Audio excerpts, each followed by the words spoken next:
This should be fine. Let them build friendships. Yeah, this is good. This is good. Asuna!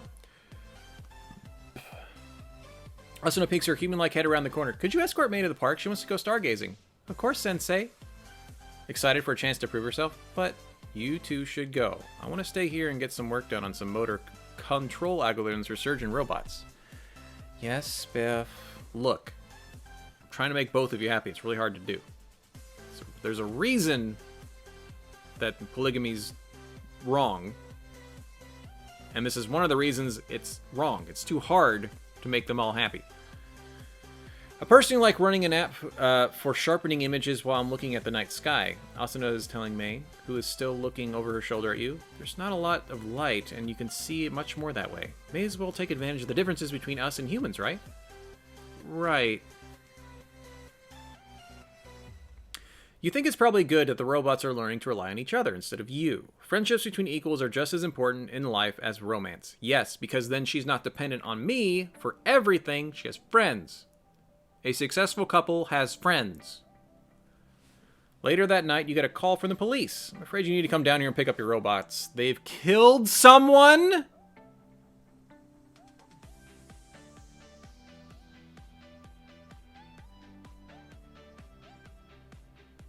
What? You head down to the police station. Your robots have been deactivated and are being held in confiscated property room instead of a proper cell. You ask to talk to them, and the police officers make some fuss before allowing you to reactivate them to speak with them. They finally do so, with Mei behind the glass at a visitor station and Asuna peeking over her shoulder.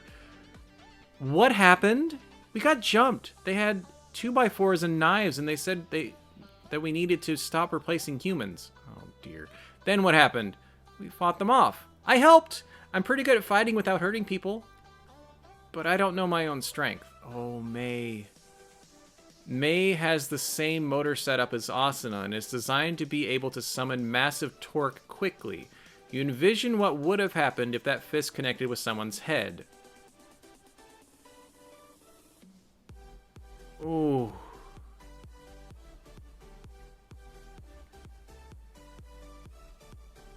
Well, we're gonna do this one. I'll pay for... That's what I got.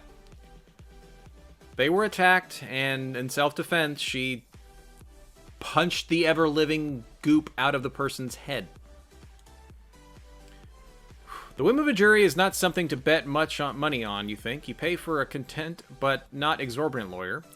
Oh, we lost our wealth. We're broke. Well, hopefully we win. Let's see. I think we're on a huge delay. You were saying raise a campaign. No, I'll pay for it. I'm back to broke, though. Your lawyer tells you there are 3 options for defending Mei. First, you may claim that Mei is a free agent. You do not own her. If you can persuade the jury that Mei also deserves rights, then Mei will be tried as a human being, and Mei claims self-defense. But if the jury decides Mei is more like an object, then the fact that you have claimed Mei is not your property at all may turn the case into an in rem case against Mei, the terms used for cases against objects that have no owners. In that case, Mei may be seized or destroyed as if she were for dangerous property. Second, you can claim Mei is more like your pet. In cases of pets that harm people, usually the owner gets away scot-free the first time because the owner can claim ignorance of the fact the pet was dangerous. The one free bite rule.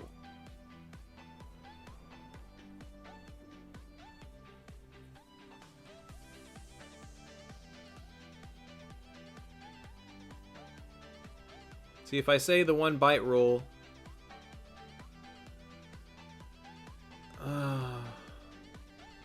What's Mei gonna think if we think of her as a pet? The only reason I don't want to just immediately do the free bite rule is because we could do the free agent thing, but that seems like a gamble. That's probably nicer to Mei, letting her know that we think she's independent.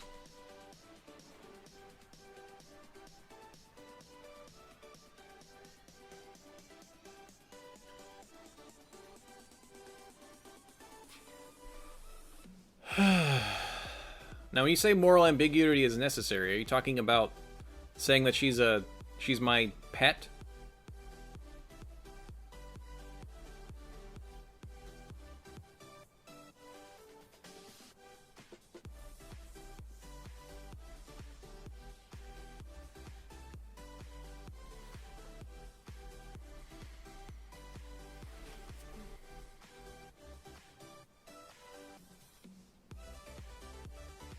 I don't want to run the risk of her getting destroyed.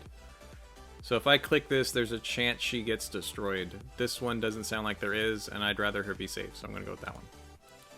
Though May is a little unhappy, yeah, she's being legally treated as a pet, you tell her it's worth it to get her off the hook, and she reluctantly agrees to the tactic. Yay.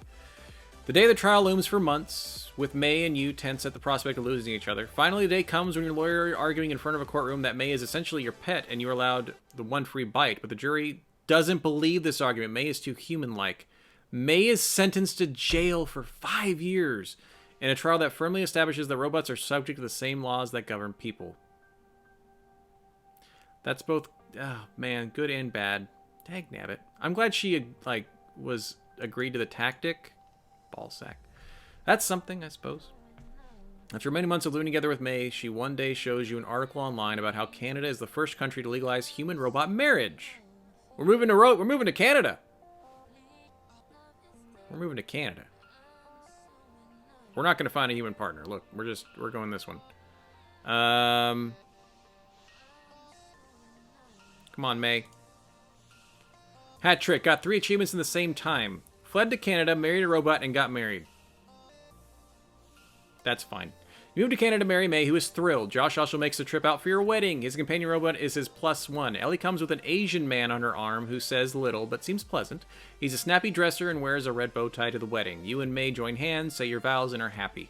In the years to come, other countries legalize human-robot marriage, but you don't think you could have waited another day.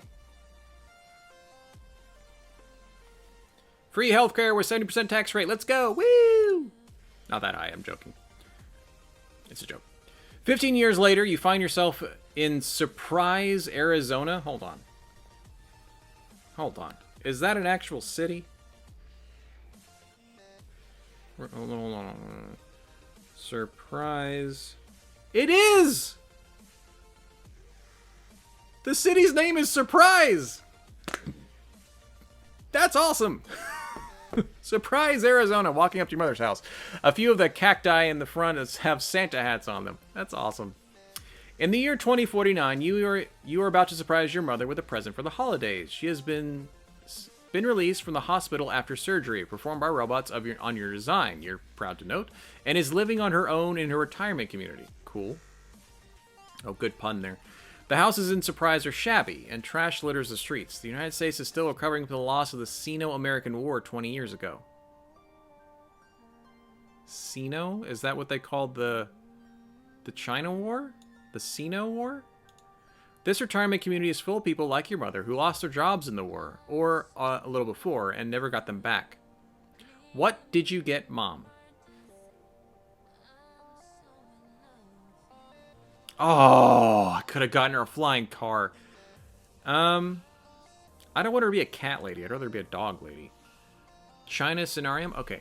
So that is what that is. I think a companion is better than getting stuff over the internet.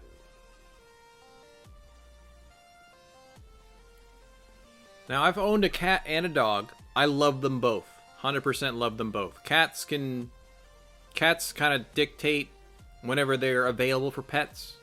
Dogs are always open to pets. Cats stink. It's a robot cat, though.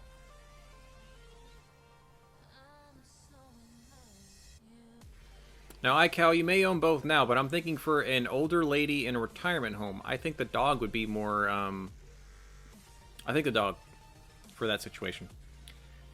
You bought a gift for your mom in her old age. The robot dog stuck its head out the window during the whole flight to Mom's place. Happy to be out of the car, it pads along beside you. Like the rest of your robots, it doesn't seem to be alone. You knock on the mom's front door. Coming! You hear calling with me inside. Well, like, again, I love cats. I've owned a cat. The only downside I had about my cat was the freaking litter box and the smell. I won't allow cat in my house because I know the smell will just permeate the walls. And unless you're going to do a full renovation, that smell actually statistically lowers the value of your home. Believe it or not. iCal, have a great rest of your Sunday, dude. When Mom answers the door, you see her left eye is synthetic. Though it is intended to look as human-like as possible, it looks dry, and its movements are not quite as fast as those of her human eye. She has been going blind in that eye, and had opted to have it replaced shortly after her tumor was taken out. The hair near the site of her original surgery is a little dry and thin, and it's all gray. Your mother is very old. She smiles when he sees you and gives you a hug, which you return. Come in, come in, come in. Inside, you find your mother's cleaning robot still busily puttering around the house, cleaning up. They look like cute little cats and mice, designed to move as if one is prowling after the other, when in fact the mouse is proactively stealing away the larger crumbs before the cat vacuums. Oh, that's cute! That's super cute. They were Ellie's original design. She's now working as a product designer for a robot company in Canada. You hope she's doing well. Photos of your wedding day with May are framed on the wall in the living room. Following your gaze, Mom says, "Can you believe how long it's been?" The years go by quickly. But you're still as in love as the day you got married, right?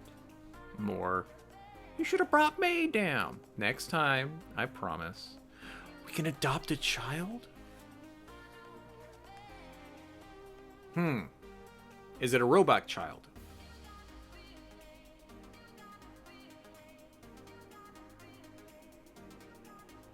Oh gosh. Do I want Asuna to be my child in spirit?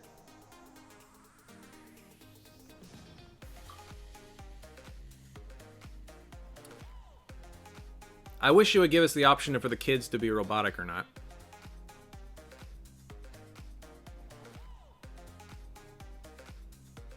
The problem I can see with the kids growing up with a robot mom is that they may never respect her.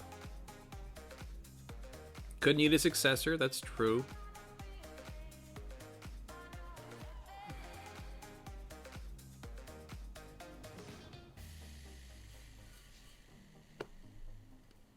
Dang. Between a boy and a girl, I think I'd rather go with a boy. They're easier to raise.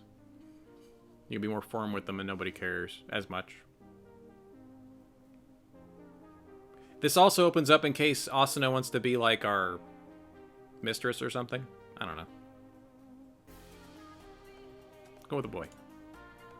What is his name?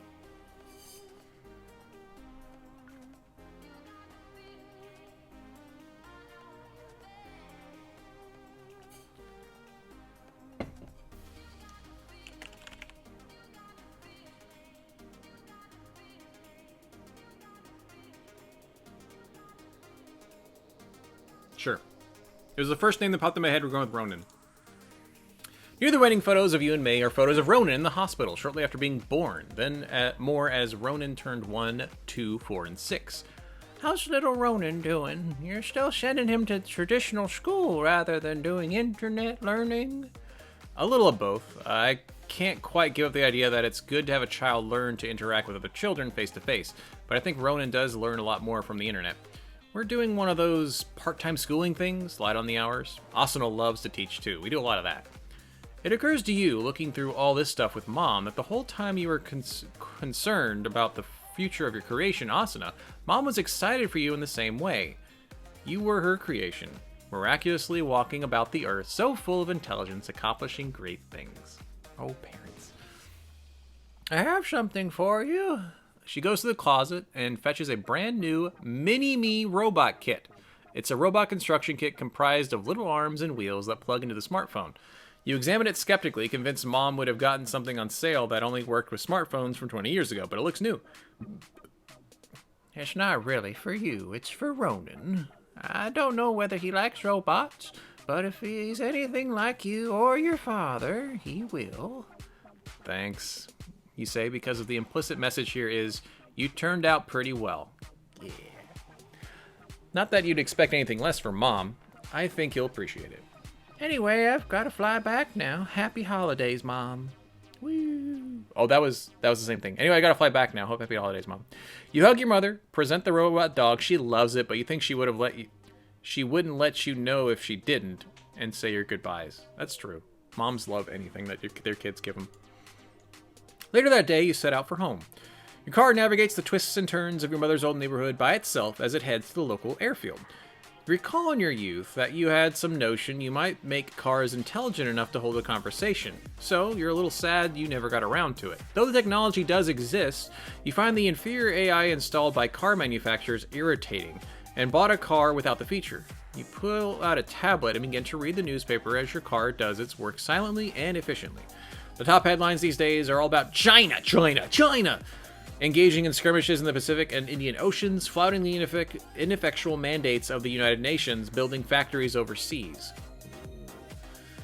Okay, it's not very serious, merely a new superpower flexing its muscles. You suppose that is what it must have been like to grow up somewhere that wasn't the United States, though you suppose you'll never know. You feel the lurch of an acceleration, and you know without looking up that you are airborne. Oh.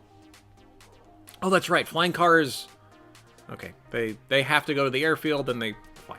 It's hard to believe it's been so long since you left the United States. You still feel a little like an outsider. Not quite an American, not quite a Canadian. Canada feels just a little more laid back. Maybe because everybody notices that the world doesn't come to an end when everybody's stuck home for a snow day. But that kind of sleepiness doesn't sit well with you, and you wonder if you would have accomplished more in the past 20 years if you were surrounded by the hyperkinetic drive of Silicon Valley again. Yeah, super glory. They're just flexing their muscles best they can. It's dark out by the time you make it home. Winter always catches you by surprise that way. You still live in a tiny apartment, hardly bigger than your dorm room back in your college. Clever use of Japanese screens has divided what was 2 bedrooms into 4 bedrooms. And loaves and fishes miracle that nevertheless makes every room in the apartment extremely cramped. Welcome home, you hear May call from the dining room. You enter to find May has laid out a sumptuous feast for you on the dining room table. Lit candelabra, wine glasses, some kind of bird that looks like it's real instead of a 3D printed meat, several kinds of buttered vegetables on the side. The works! May sets down a candle, rushes to you, and kisses you deeply. Thanks for coming early, apparently. Thanksgiving came early, apparently. This looks good. You know I get so anxious without you. Cooking is my release. You have mixed feelings about the way May needs you and dotes on you, but you can't turn down the good meal. Let's eat.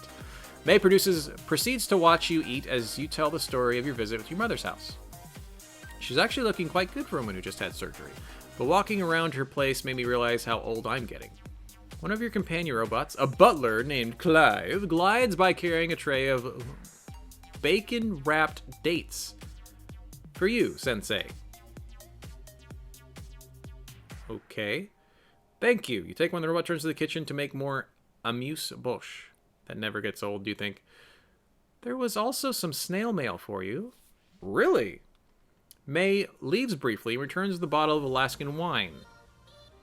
And a card. Josh wishes you the best this holiday season, and he wanted to let you know he started a charitable foundation for kids coming out of juvenile hall and trying to figure out what to do with their lives. Finally got my wish to change the world in a way I was unequivocally proud of, and I have to thank you for it in part. Merry Christmas, Josh. That was sweet. Yeah, the idea of a bacon-wrapped date doesn't make my mouth water at all. That's just kind of interesting. Where's Ronan? He's at the library being reclusive. Wonder where he gets that from. Well, that does give me a chance to hide his present. What did you get Ronan for his 8th birthday? 8th birthday. Don't want to do the robot kit. The mom got that one.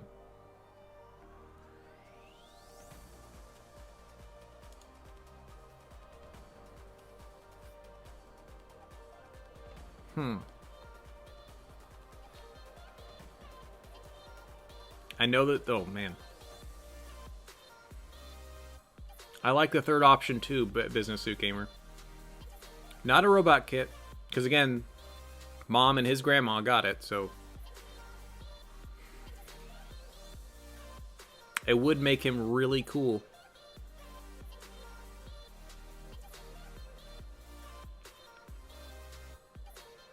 The only reason I'm hung up on this is because of paint and easel. That's still really cool for an 8-year-old. It's because hopefully, even if they're in the future and they have, like, robot servants, they still finger paint. So they can paint a happy little tree. If I was 8 years old, though, I would have picked this one. Start going with the internet. Some parents think it's strange to give their children internet connections right in their eyes. To be honest, it makes you a little uncomfortable too, but this is probably how your parents felt about your own smartphone and how parents felt about flip phones generally before that. When it comes to technology, it seems like generation of parents has to figure out the rules all over again. You stash the contact lens kit in a closet. Next to it, you put the Mini-Me kit from your mom. See? It's perfect. They got both. You hope he appreciates it. He probably is at an age where he takes mom's gifts. Oh, okay, I need to read the rest of the sentence. He probably takes mom's gifts and mom for granted, but you don't. Not anymore. I'm gonna go say hello to Asuna. Of course. You peek into Asuna's room. She's busy trying to construct what looks like a small version of herself. So intent is Asuna that when you say, "Hi, Asuna," "Ah! Sensei, you returned," says, greet you with a hug. "You creating a child?" Asuna nods. "I observed what you did with Ronin, and I came to the conclusion that I really understand the world. One must try to explain it to another." It's true. If you want to try and learn something, the best way for you to learn something, practical, and then try and teach it to somebody else. If you can't teach it to somebody else, you're forcing yourself to learn more. It's actually really smart. I like it. Well, anyway, that's what we're doing. I'm not sure I understand it better, but I think it does force me to think about it. Maybe that's the path to understanding. Indeed. As if this is obviously where the logical conclusion of what she was saying. It takes a moment to realize something's not right. It's like the opposite of a headache. Your head feels a little too light. You can't see very well. You're not sure when you stop seeing very well. But when you think about it, you realize you can't really see Asuna in front of you. There's a roaring in your ears like static. Was I a robot all this time, you think absently? Maybe that explains everything. What? Sensei, what's wrong? You look pale. You realize that now you can't see anything. You only hear Asuna's voice. This is what it's like to not see, you think distantly. It's not black. It's not anything. Help, you say faintly. You are sitting on a cliff next to the sea. May is sitting next to you, as she was when you first met, in a dream many years ago. You know, you surprised me. I told you it would take a lot of you to create me, but you've remained basically good, as human can be. I told you it would take a lot of you to create me. Thanks. Feels good to hear May say that, even if it was only a dream. I hope I was what you wanted.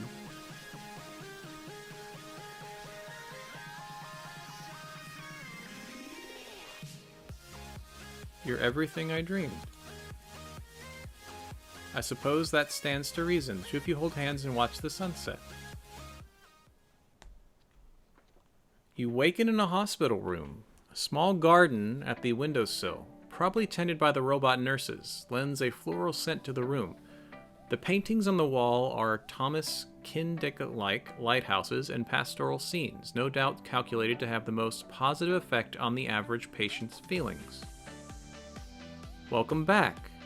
May squeezes your hand. You can only imagine her sitting motionless for hours by your bedside. Sensei, you're awake! I'm so worried. So worried. Your doctor, a woman in her 40s with slick back black hair, smiles. Good morning, Dr. Tastic. She removes the neticle from her eye, powers it down so the little windows and numbers reflected in its glass blink off, and slips it into the pocket of the white lab coat. Why don't you tell me what happened? I have some guesses from your scans, but I want to hear from you. Tell the doctor briefly about how you passed out back at your apartment. May looks alarmed to hear you describe the process. I wanted to help, but I wasn't sure what the problem was. You hesitate because you can still recall your dream, but it seems very personal, not necessarily relevant. I had a dream, familiar one. Then I woke up here. Well, I don't mean to alarm you, but you've had a stroke. May looks to you in alarm, squeezes your hand, but it's more like she's asking to be reassured. A stroke? But I'm not that old. I'm hardly past 50. I'm afraid the news gets worse. You carry a newly identified genetic disorder called Algernon's disease. You have too many of the genes that promote neural branching and glucose consumption, which at a certain point becomes harmful. Harmful how? That just seems like a recipe for increased intelligence. It is, There have only been a handful of other cases, and they all became wealthy entrepreneurs and inventors, one of whom funded the research that led to our understanding of that disease. But starting from age 50 or so, occasionally earlier if you're under a great deal of stress, Algernon's victims get seizures or strokes, often accompanied by hallucinatory visions. Under a great deal of stress. Could your first dream about the robot companion have been one of those episodes? You had stayed up all night. You had assumed you'd simply passed out from exhaustion. What if it were one of those episodes? But was there anything I could have done? Is there anything I could do now?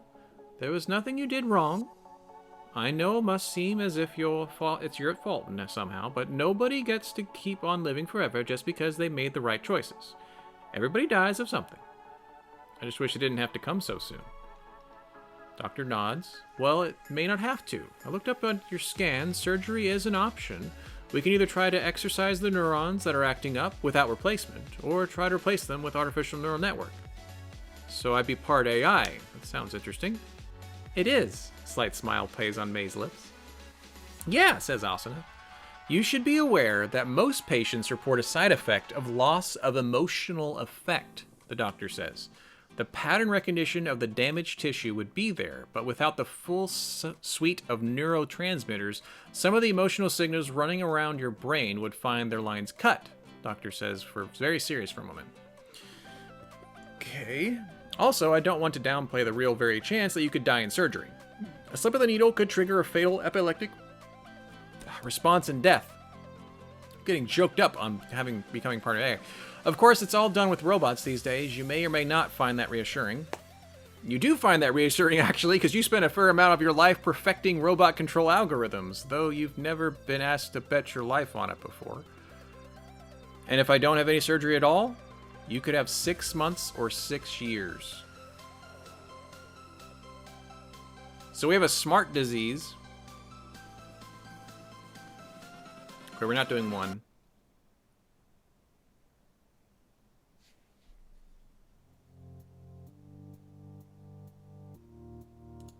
I don't want to become full robot. I think we're married to a robot. I think we get some of the robot. Because I think we're under doing this one. See, another thing on this one is we could then live longer to be with May. I don't want to lose some function. We might be less empathetic, but we're pretty darn empathetic. Wait, hold on. Is the empathetic us, or is that Asuna? Asuna's the empathetic one.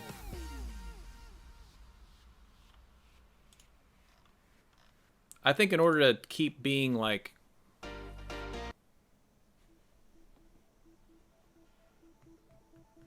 Yeah, I think we're going to undergo surgery to replace that part of my brain with a robotic core. Because I also trust some of our decisions earlier that helped the medical area with robots. So I think we're really good. We helped make them our success rates should be pretty high. On hearing that you will get the brain implant, May frowns a little. Dulling of emotional effect, huh? Well, I suppose if that's what it takes to keep you alive. Asuna is excited. Oh, Sensei, we'll be able to communicate directly in robot protocols. This will be great. Okay, so we went a little more... Okay. Okay. Very well. You can schedule an appointment for your surgery on the way out. Good day. Schedule a surgical appointment for the following week at the front desk and leave the hospital in a somber mood. So May was okay with it, not super happy. Asuna was very happy with it. So that must be what happened to your father, Mom says on the phone that night after you've explained Algernon's disease. She looks wistful in the video feed. I thought that might be the case. You said he had a stroke, but did he have any episodes before the last one? Oh yes, he fainted several times, but he wanted to hide it from you. He said he didn't want to worry you, but I think he just didn't like the showing weakness. He begged me not to tell you. I don't understand your generation sometimes. I could have done genetic testing long ago if I'd known. We didn't understand it either, honey. You're used to living in a world where everything is under control and makes sense, but medicine just still isn't there. Old age is full of things coming out of the blue to get you. There's that old saying, old age is a battle. Isn't a battle, it's a massacre. Oh, do you even understand how much you've done personally to change that, sweetie? It was just your medical technology that saved me. Well, I just hope it's good enough to save me. I know it is, sweetie. I know it is. You know, somehow, talking to you convinces me everything's gonna be alright. That's not what I'm saying at all, honey. But it's like the Serenity Prayer says. Grant me the serenity to accept the things I cannot change, the courage to change the things I can, and the wisdom to tell the difference. I think I can change a lot, you say. I know you can, sweetie. I know you can. Yeah, death and taxes, the only things that are definitely going to happen. That night, after the lights are out, you and May are in bed, and you're wondering if May is still awake because her back is turned to you, and if she would want to talk if she was awake. May says quietly, Spiff, I'm awake. I love you. I love you too. Whatever happens, I want you to know you're the best thing that's ever happened to me. We literally built you, so that is the best thing. But I know what you're trying to say. Also, let me check one thing. Okay. Make sure autofocus is on. I don't just mean that you gave me life. You gave me your heart, and you keep on giving it every day. You didn't have to, and that's what makes you so beautiful. Yeah, you're the best thing that's happened to me. Why would I just say thank you? No, we're married. You're the best thing that's happened to me. May squeezes your hand and you kiss. When you begin to make love, May is hesitant at first, as if your new condition makes you fragile, but you soon prove her that you are not. Yeah. We got it on. Next day, you take Asuna to the park just outside Vancouver, hoping walking around one of your favorite kinds of places will cheer her up. Although Asuna has been excited about the prospect of your becoming more machine-like at first, the possibility of your death during surgery seems to have sunk in. Okay, good. Yeah, heck yeah, score. I don't think that's that far off. People are already doing that around the world with, like, robots, but they're just machines that look like people. There's no technology that does that.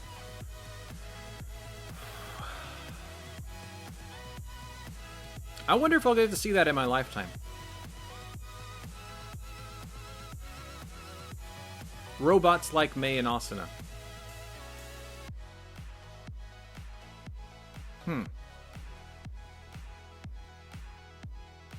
Man, that's a thinker. That's a thinker. And I'm not just talking about sexy time. I'm talking about meaningful relationship. Huh. I'm gonna get sidetracked.